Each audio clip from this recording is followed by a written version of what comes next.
Mes chers amis, ne rien aimer ou aimer mal, c'est la grande plaie de notre époque. L'égoïsme ronge les forces vives de la famille et de la société. L'amour jusqu'au dévouement, le dévouement jusqu'au sacrifice. Voilà ce que de nos jours, il est rarement donné d'admirer. Où sont, mes amis, les enfants bien élevés? Où sont les âmes fortement trempées? Où sont les hommes et les femmes de devoir qui savent résister aux attraits du plaisir, sacrifier la douceur du bien-être et subordonner leurs intérêts personnels aux exigences de la famille et de la religion? N'est-il pas lamentable de constater le nombre infini des âmes meurtries, des âmes déchues, des âmes anéanties sous le poids de la misère, du désespoir et du péché qui engendre cette misère? Dans toutes les pierres, mes amis, il y a du feu, dont une étincelle peut allumer un violent incendie. Dans les cœurs les plus blasés et les plus égoïstes, il reste le sentiment merveilleux créé par Dieu qu'on appelle l'amour.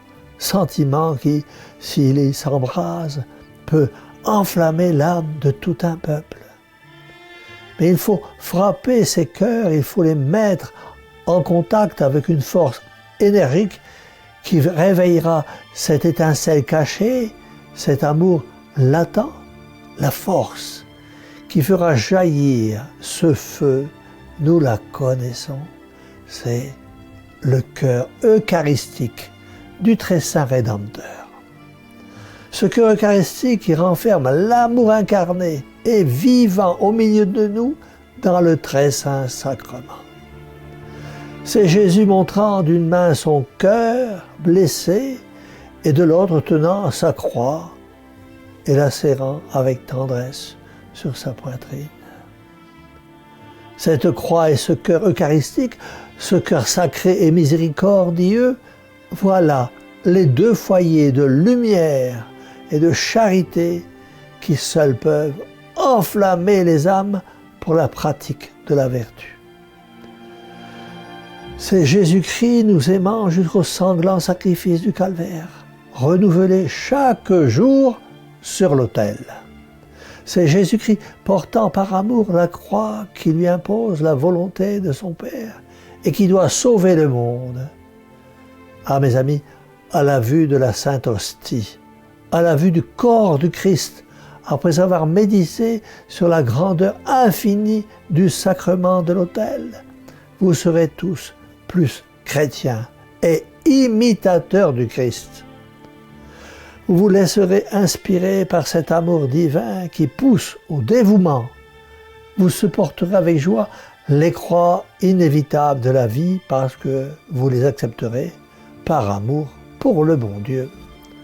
Ce cœur eucharistique, mes amis, cette croix où Jésus s'est immolé, il faut donc partout les montrer, les arborer, les peindre, les broder, les sculpter, les prêcher, les chanter. Ce sont les deux pages sublimes où s'apprend la science de l'amour divin et de l'immolation chrétienne. Ah, mes chers amis, il faut faire régner le cœur eucharistique et la croix de Jésus Rédempteur. Dieu le veut, la très sainte Vierge le veut, le peuple chrétien le veut. À nous donc, pauvres pécheurs, de faire le nécessaire pour cela. C'est pour cela que nous devons tous être de véritables témoins du cœur eucharistique de Jésus et de Jésus montrant sa croix. Et pour être ces véritables témoins, disons tous ensemble, cœur douloureux et immaculé de Marie, sauvez-nous. Et que la bénédiction du Dieu Tout-Puissant, Père, Fils et Saint-Esprit, descende sur vous tous et y demeure à jamais. Ainsi soit.